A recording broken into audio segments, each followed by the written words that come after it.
Have signed Paul George to a $190 million 4-year extension. And let's get into my thoughts of this extension. So, this is kind of a no-brainer. The Clippers had to do this. Paul George, he's an All-NBA type player. I mean, he's been All-NBA 5 times. Yeah, he's really good. He averaged 21 points last year. And, yeah, this is kind of a no-brainer. But I do think there are a couple points to be made here. Besides, this is, a no-brainer here. First of all, this takes one more name off that 2021 free agent class, which is supposed to be really good. But, LeBron's not going to be on anymore. Paul George's not going to be anymore. It's supposed to be Kawhi, Giannis. I guess you could put Rudy Gobert in that category of guys who can be franchise-changing guys.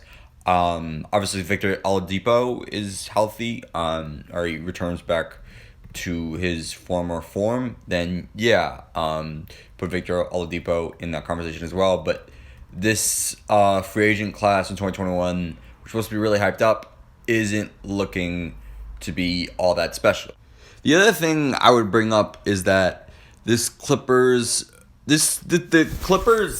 future outlook, if they didn't win the title this year before this extension, was looking pretty shaky because, you didn't know if Paul George was going to stay and you gave up all those picks from him. You didn't know if Kawhi was going to stay and you did trade for Paul George, but technically when Kawhi Leonard said he was going to come to the Clippers, he wanted Paul George on the team, so you did trade for Kawhi Leonard and Paul George when you did trade for Paul George. So, at least you keep one of them now long term, and, at least have Paul George if Kawhi Leonard leaves Clippers in free agency next year.